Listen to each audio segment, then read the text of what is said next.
Welcome to our channel. Today we how to back up your affiliate product reviews in Wix step by step clearly.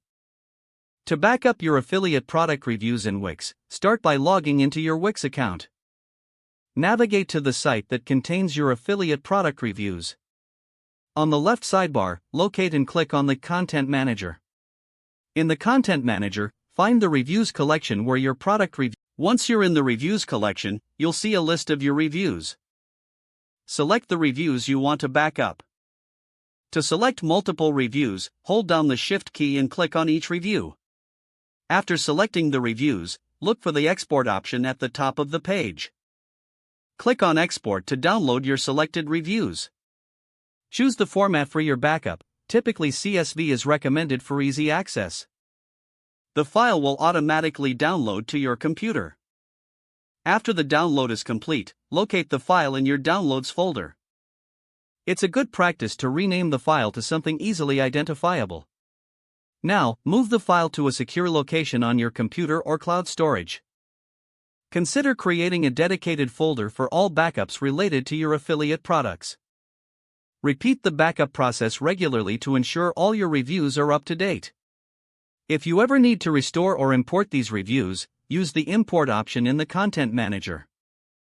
Following these steps will help you securely back up your affiliate product reviews in Wix. If the page does not load, refresh the browser or try again in a private or incognito window. Make sure you are using the correct email address, then retype it carefully to avoid small typos.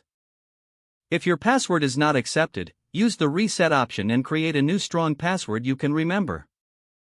Check your spam folder for verification or security emails, then complete any requested confirmation steps.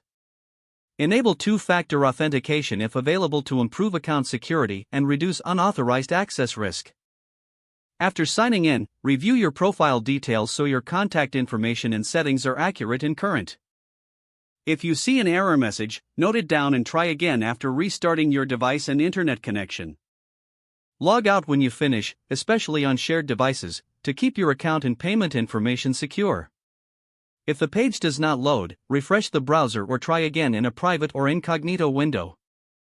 Make sure you are using the correct email address, then retype it carefully to avoid small typos. If your password is not accepted, use the Reset option and create a new strong password you can remember. Don't forget to like this video and subscribe to our channel for more step-by-step tech guides.